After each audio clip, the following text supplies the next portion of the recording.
এয়া জৱাহৰলাল নেহেৰুৰ যেটো মানে মূল ঘৰ আৰু প্ৰকৃত ঘৰটো যেটো তিন মূৰ্তি ভৱন বুলি কোৱা হয় আৰু এতিয়া হেতুকেই মিউজিয়াম হিচাপে ব্যৱহাৰ কৰা হৈছে সংগ্ৰহালয় বনাইছে ইয়াৰে এই বাহিৰত বৰ ধুনীয়াকে স্কুল আৰু কলেজৰ ল'ৰা ছোৱালীবিলাক যে ইয়াতে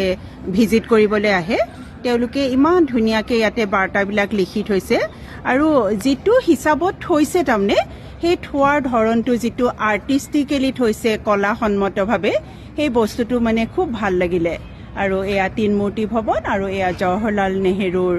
ঘৰ আছিলে আৰু বৰ্তমান এইটোৱে এতিয়া সংগ্ৰহালয় হৈছে ভিতৰত জৱাহৰলাল নেহেৰুৰ ষ্টাডি টেবুল তেওঁৰ ৰুম তেওঁ য'ত লিখা মেলা কৰিছিলে তেওঁৰ কিতাপ এই সকলোবিলাকে আছে এইটো মানে মাষ্ট ভিজিট এটা প্লেচ আৰু ইয়াৰ আগৰ ভিডিঅ'টো মই কৈছোঁ বিশেষকৈ মানে হিষ্ট্ৰী ষ্টুডেণ্টৰ কাৰণে খুব মানে হিষ্ট্ৰী আৰু পলিটিকেল সায়েন্স মানে ৰাজনীতি বিজ্ঞান আৰু বুৰঞ্জীৰ ষ্টুডেণ্টৰ কাৰণে মানে একদম চাবলগীয়া আৰু এই বাৰ্তাবিলাক ইমান ধুনীয়াকৈ তেওঁলোকে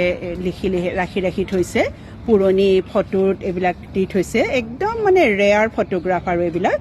সেইকাৰণে বোলো শেষ এটা প্ৰধানমন্ত্ৰী মানে মিউজিয়ামৰ ভিডিঅ' এটা ল'লোঁ আৰু ভিডিঅ'টো সকলোকে দেখুৱালোঁ